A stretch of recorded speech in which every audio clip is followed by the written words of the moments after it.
Welcome to Friday Live. Every Friday, some of the partners of HPK Provident get together and discuss the latest trends in the economy and the market. So today you have the whole team, Brian Peluso and David Harper. Welcome. Well, happy Friday, one and all. How's everyone's week going? Thanksgiving. That was a good week. Good week. A lot of fun Better stuff. than the market? Yeah. Market was great until through Wednesday. Yeah, we'll get into that. But the format's going to be, we're going to talk a little bit about the markets and what we're seeing in the economy, and then go through some of the blog posts and some of the things we're seeing out there, and tie in a couple of financial planning topics. So what do you guys think? Start off with the market? Yeah, I think it's certainly been top of mind for a lot of folks that I've been talking to this week. And so, yeah, I think we start there. All right, let me pull up the chart here. So as you can see, we are looking at the second red week for the S&P. The NASDAQ's been down quite a bit over the last 2 weeks, really driven the downturn. Just some concerns about the AI CapEx. We had Oracle come out with a big debt offering. Just some concerns there about, bubble talks. Markets are funny. They're always fascinating to me. I should say. So last Friday, we had that big rally because there was talk that the Senate was going to move forward with voting to end the government shutdown. And I was a little surprised on that because the markets really didn't have any negative drawdown from the shutdown. So to rally off of that seemed a little confusing. But anyways, it did pass the Senate, went to the House, passed the House, signed off by the president. That's Wednesday night. Thursday, big sell-off. So maybe that's buy the rumor, sell the news type of event. So S&P was down over 1%. Today was looking pretty similar at the open. We were down 1.2% on the S&P 500. And as you can see, we rallied all the way back right around the 50-day. So it's hard to say. I wouldn't be surprised if that kind of fades off in the afternoon and we go back down. But so far today, the dip buyers are back in full force. Still pretty light from the economic front. We haven't gotten all the data dump yet. It sounds like we're never going to get the October non-farm payrolls or a CPI report. Now, they might do a combination for November of an average between the two. We'll have to see. Besides that, not a lot of economic data. We had the ADP weekly numbers showed a loss for the 4-week average. That coincides with that Challenger job report that showed 150,000 cuts the prior week. So we're definitely seeing some potential signs for labor market weakness. But as I mentioned, we haven't gotten those big Bureau of Economic Labor statistics yet. So maybe that'll tell a different story. It seems like, that we've been talking about the K-shaped economy, the bifurcated between spending cohorts, the people with a lot of money in stocks and real estate versus the lower income that are really being affected by tariffs and just tough to keep up with that. But lately, actually, we've seen a little deceleration in the upper income cohort, and we're seeing some signs of cracks. Car delinquencies are on the rise, still low levels, but something to pay attention to. So we're just going to keep an eye on all that, keep an eye on the market, see where we go from here. We're at a key pivotal point where we stopped right at the Friday lows. So that's a good sign, but we got to get back above that 50-day to make further progress. That's pretty much all I have on the markets. Any questions, observations, comments? Yeah, so here's the questions I've been getting is, how much are the tech stocks playing into this? Hugely, yeah. We're seeing big drawdowns. Some of the names have, it's kind of, I think breadth has been bad this whole time. But definitely some of the mega cap tech stocks, to name a few, like Meta has had a big drawdown, Microsoft, I think Tesla, Oracle has been crushed the past month with that debt offering. They had a beautiful earnings report, and that's completely erased since then. So obviously those have a big weight in the market, not necessarily Oracle, but the other ones. So definitely seeing a big drawdown, but breadth has been bad. We've been actually seeing a decent amount of new lows at a time when the market's still near all-time highs. Not a great sign. So we'll just keep an eye on those breadth metrics and see where we go from here. Hopefully we get back above that 50-day and make new progress, but markets are expensive. This is the biggest drawdown we've had since April. So Mike, do you think that's a part of profit taking? That's in some of that. Don't you think? The move right now with mega taps. I don't know. Like it's pretty rare at the end of the year for both fund managers chasing performance to not gain more exposure to them, and retail investors or people that have already had those positions to realize a tax gain at the end of the year. It's not really a common thing. It's more likely that those type of things get sold off in the beginning of next year. True. As tax planning goes, yes, I understand that. Being at all-time market highs, some of the people I've talked with are interested in locking in some of those gains before they disappear. And there's strategy to that. We learned that from 2008, that if you've got a high, just trimming and not certainly cashing out the whole piece is a pretty good strategy. But being this late in the year, certainly concerned about, don't necessarily want to add to our tax burden. Yeah, it's certainly an easier decision for those retirement accounts. People don't like to pay taxes. No, no, they don't. Brian, what's the saying you always say about if you can save 10% in taxes or get? Yeah. I've often said that. I'm pretty convinced that if you say to somebody, this is very hypothetical. This is hypothetical. This is not promissory. This is not saying what we're going to do. I'm just giving an example. But if you were to say somebody, I think I can get you 10% in the market. Nobody really knows, of course, but I think I could. If you were to say, I think I can get you 10% in the market, or there are specific definable strategies I can save you 10% on taxes. 100% of the time people will go for, save me on taxes. Even if the dollar amount in growing their investments, the gross dollar amount is higher than the tax savings, they still go for the tax savings. Don't know why that is, but it is. All right, you want to talk about some of our blog posts? So as always, we did the week ahead post on Monday. This is a piece that I write just illustrating what I'm seeing in the markets and the economy.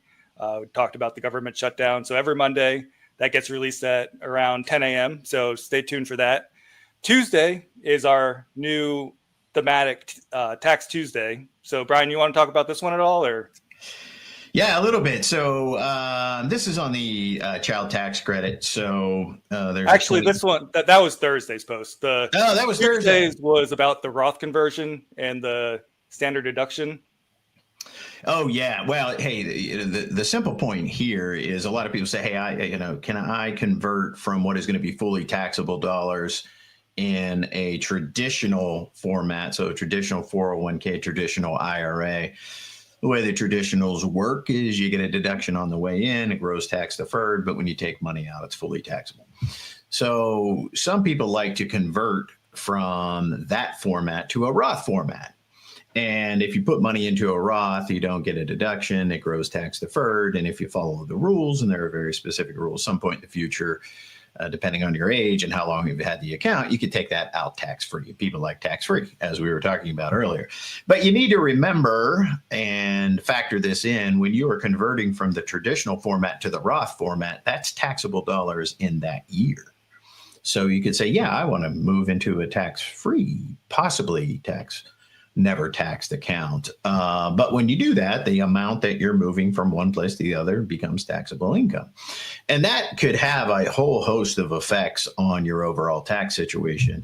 Everything from this was alluding to the SALT, the state and local tax deduction, which has gone from 10,000 to 40,000, but does have a phase out. So if you're a higher earner and you say, I want to do Roth conversions as well, you got to add that Roth conversion amount into your other earnings and then understand how that combined between your other earnings and your conversion, how does that combined dollar amount affect any type of deductions or other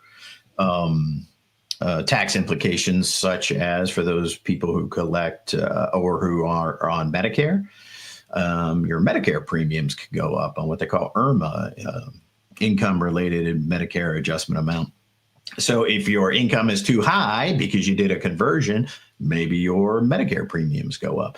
If your income goes over other deduction amounts, again, and this one was alluding to the state and local tax deduction, if you go over a certain amount, then maybe you start to lose that deduction because you had income plus a Roth conversion.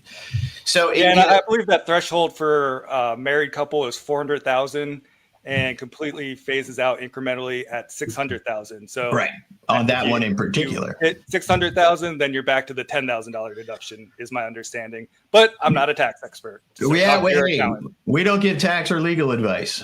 We certainly do not. We partner with tax preparers and CPAs, but we don't give tax or legal advice. This is certainly informational things, and the things that we understand, the things that we want to be conscious of, because if we're helping somebody do a Roth conversion, that could affect other things. We want to understand them, and we want you to understand them. But ultimately, we need to partner with tax preparers and or your CPA to, really dial this in. Another one that we're going to have to be conscious of, there is a new deduction. We had talked about it in the past for those folks over the age of 65. There's an additional $6,000 per year deduction. So you get your standard deduction. It's different for single or married filing jointly. You get the over 65 deduction, also slightly different whether you're single or married filing jointly, your filing status. And then there's an additional 6,000, but there are phase outs on that additional 6,000. So if you do a big Roth conversion, you might have phased yourself out on a different on that deduction. So you got to be careful about these things. So the point here is we do love the idea of having a tax diversification, fully taxable accounts, someday taxable accounts, and then accounts that are no longer taxed. And when we're putting that together, we're really trying to be we're really trying to do the best we can to not accomplish one goal, right? Do a conversion from a traditional format to a Roth format. But that increases taxable income. That taxable income could have, other implications. And so we're trying to be conscious of that as much as we can in partnership with your tax preparer, because we don't give tax or legal advice. Yep. All right. Tell me about Wealth Wednesday. Yeah, Wealth Wednesday. So I've done a series on the different components of financial planning, and really it's more about time than money. Time is your most limited resource. Money would be probably the second most limited resource. And so in our financial planning, we really look at, how does this affect your time? How do we look at it from a time perspective? The one thing I would say on the tax planning is, the other part of some of the blog posts I've been doing is all of financial planning is really about short-term sacrifice for long-term gain. What we see a lot of times is in their tax planning, people want the short-term gain, and then they have the long-term sacrifice. And what I mean by that is they say, just reduce my taxes this year, just this year. Each year, I'm going to look and say, okay, in this filing season, how can I reduce my taxes right now? And that could potentially be a short-term gain. I reduce my taxes a little bit this year for a long-term sacrifice that maybe my taxes go up in the future. We don't really know what the future holds, but the concept there being is maybe in some cases, if we analyze it pretty closely, maybe we take the short-term sacrifice of paying those taxes now for the long-term gain of hopefully we can only work on the assumptions we have right now and the tax brackets we have right now, but hopefully at some point in the future that reduces your taxes. So in the tax planning, counterintuitive to the way a lot of people have approached their tax planning, sometimes we say, hey, maybe you go ahead and take the tax hit now. That could be anything from taking distributions out of an IRA prior to the required date, right? So for people born in the required minimum distribution is different, but for most people that are turning 73 right now, you have to take money out of those traditional formats at the age of 73. If you're born 1960 or later, it's going to be the age of 75. Anyway, you're going to reach a point where the IRS says, hey, this has been protected for a long time. Start getting some money out of there. We call that the required minimum distribution. Maybe in certain situations, upon analysis, we look and say, hey, why don't you start taking some of that money out of that IRA before you're forced to do it? Because when you're forced to do it, the IRS says, I want this percentage out this year, and you're going to get taxed on it. Maybe through that tax triangle, it would make sense to start withdrawing from that IRA now. What's the bad news? Got to pay taxes on it when you take it out. What's the good news? Maybe that IRA is a little bit smaller. You fund your lifestyle. Maybe that IRA is a little bit smaller when you're forced to take money out, and then that forced amount in the future is a lower tax hit for you at that time. So that gets to be the taxes are super complicated. But when we look at it and say, tax planning is about time, it's not only about when we think it is the best time, but it is also about the time of, going back to what we were talking about earlier, you get 10% of the market save 10% on taxes. Everybody, I don't care what side of the political spectrum you're on, everybody feels like the IRS is really taking it to them, if you will. Everybody feels that way. And so if you can implement some of these tax strategies, start to get some comfort level of, hey, I'm doing everything I can within the rules that have been outlined to me by the IRS. You get that comfort level, then you can have the time to go enjoy yourself instead of spending all of the time looking at, on April 14th, spending all the time saying, oh my gosh, how do I reduce my taxes right now? How do I do it? If you have a tax strategy, and then you get that comfort level of, hey, I'm doing everything that I can with all things we know right now, and I feel pretty good that I'm paying my fair share, but not much more. Can you help clients implement that through your financial planning process? Yeah, we do that through the financial planning process. We run scenarios and models and kind of total taxes paid throughout your lifetime. We don't know exactly what your lifetime is. We're going to make some assumptions there. But yeah, we can run analysis and say, hey, if we do this, the total taxes that we think, again, based on current assumptions, that you will owe over your lifetime will be lower if we do this. That doesn't mean they'll be lower this year. Maybe they would be higher. Short-term sacrifice, long-term gain. Pay some of those taxes now. Maybe it benefits you, your family into the future. So yes, through the financial planning process, we look at current scenario and then run some different options. Maybe we take a little bit more out of your IRA before you have to.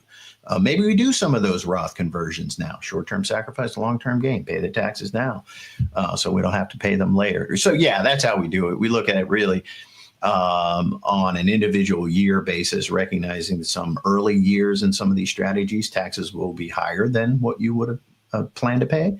But in later years, possibly there's tax savings out into the future. So yeah, we do that through the financial planning process and running some different what ifs. What if we do this? I would love to have you do a hypothetical plan on here sometime. Yeah, I'd be thrilled to do it.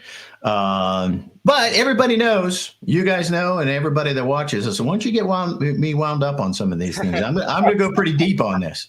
I'll go pretty deep on it, but I'll try to simplify it and say, hey, if you do this, lifetime tax projections is lower, even though you're paying more today.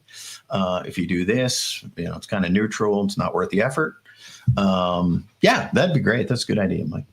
Yeah, and if anyone wants to have a plan done by Brian, you can give our office a call. Or Brian, can you pull up the website and show where you can book directly on?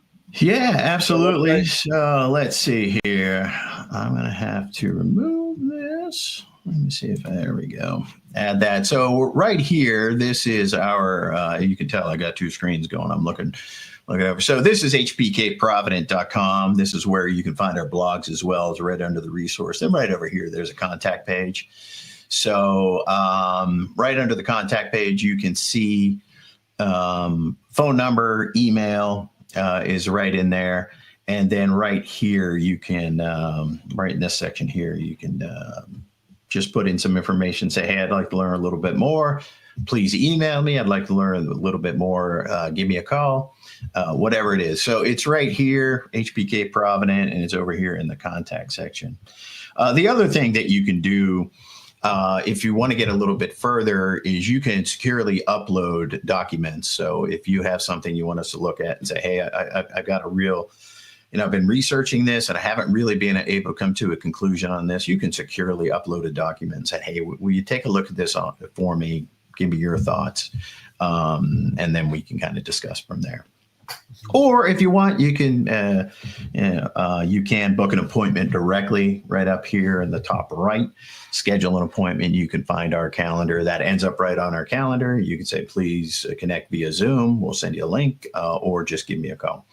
So you can contact us via email or you can upload documents to us, and you can put time on our calendar as well to say, hey, I'd like to talk to you.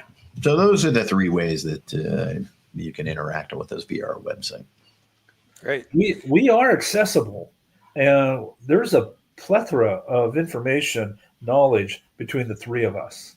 And I would strongly encourage you, if we're that coffee table if we're that book on your coffee table, take us off the coffee table, open up that book, and you're going to find a whole lot of information that could be beneficial for you and your family. We've got some phenomenal webinars that we've done. One on Social Security. Brian is a Social Security expert, and we're doing these webinars once a month. Our next one is scheduled for December 11th. I just finished a Women's Wealth and Wisdom seminar here in Sarasota County Wednesday night. Well, it wasn't Wednesday night because we had a happy hour. So we were over hors d'oeuvres and wine, and it was flowing. It was a phenomenal meeting, and we had a good time. My good friend, Dr. Frank Castle, was able to blend in local history of Sarasota County. Now, understand that Bertha Palmer, who came from Chicago, from 1910, brought her Pullman car here to Sarasota with an entourage. Well, she was world famous. And she had visited over 60 countries to bring them to the Chicago World Fair in 1893, when she was the president of the Women's and Children's Exhibit. She was already the queen of Chicago. It just made her a world famous person, and then comes to Sarasota in 1910.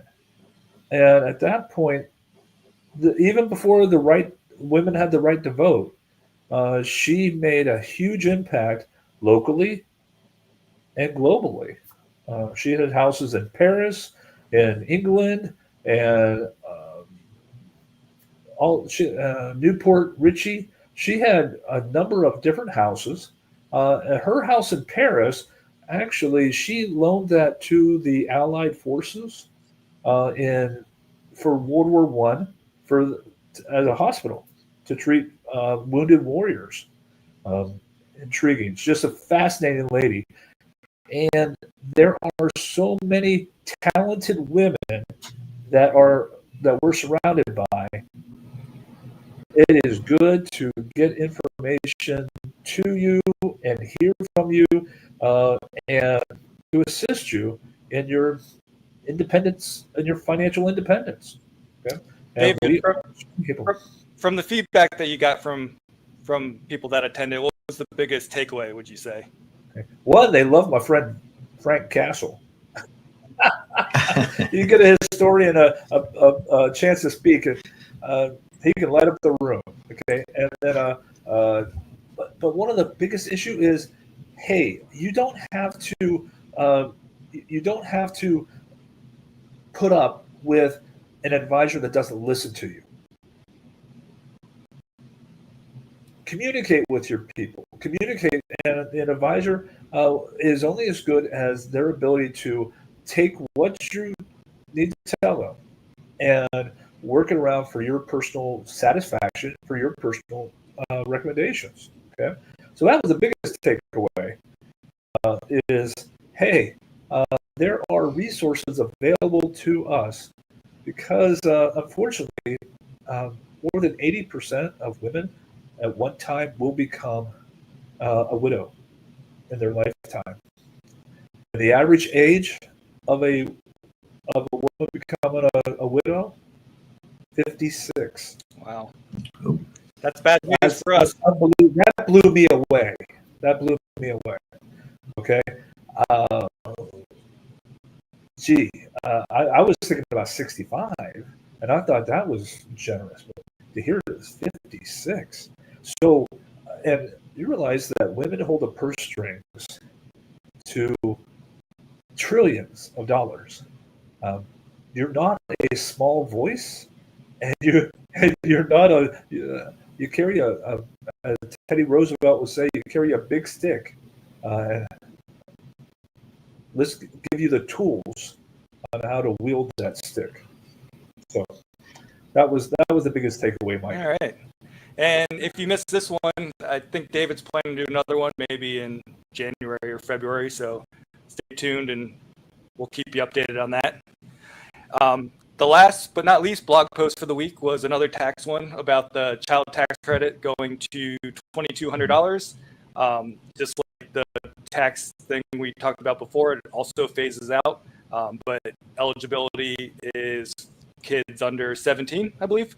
So make sure you get that straight on your taxes. Maybe you can get a little deduction. And then David mentioned it before, but this is our next webinar, the tax journey.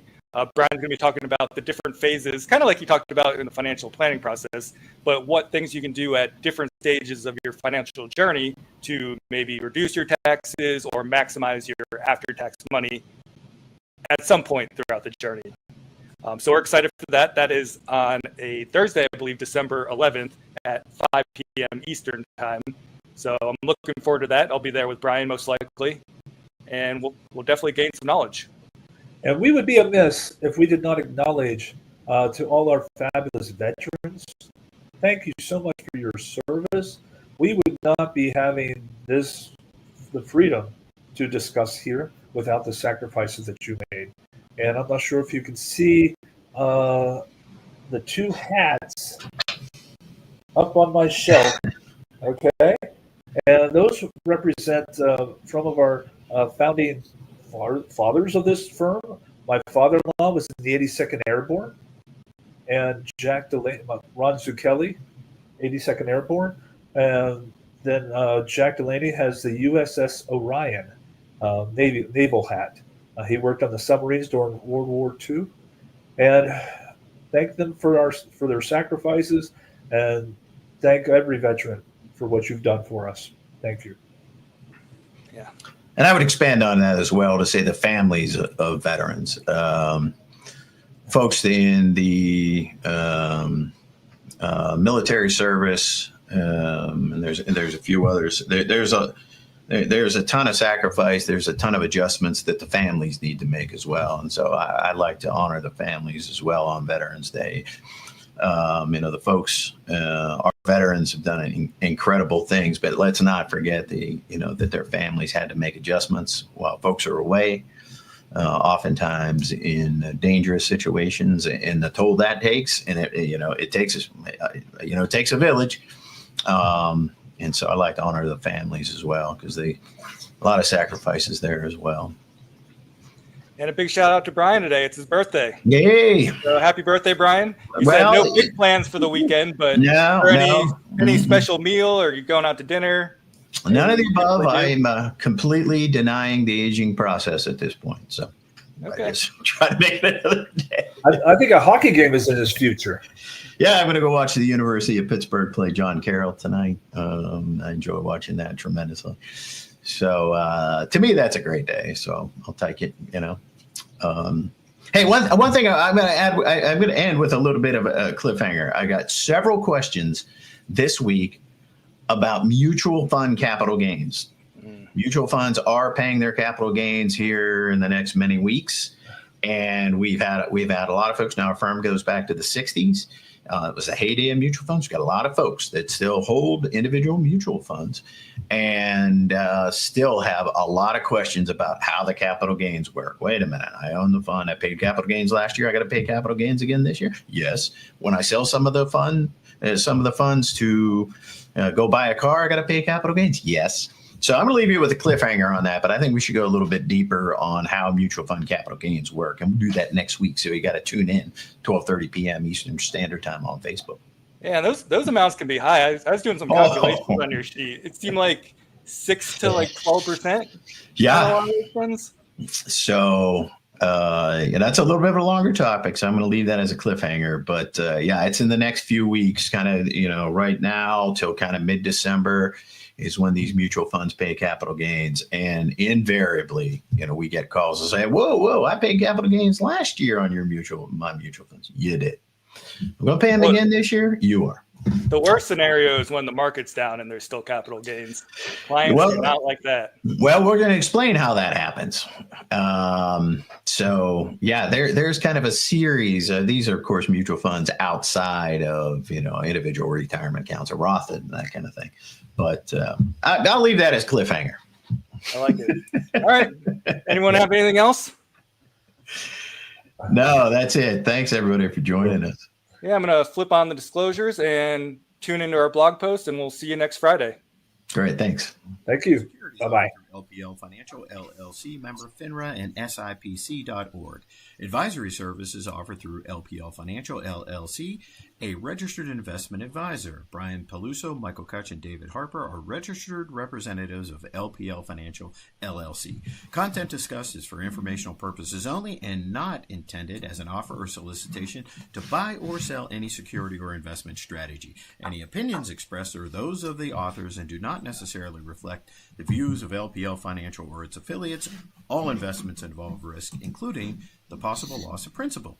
This communication may include links or references to third-party websites. These links are provided as a convenience only. LPL Financial and its representatives are not responsible for the accuracy or content of such sites. Brian, Mike, and David and HBK Provident Advisors may only transact business in states where they are properly registered or exempt from registration.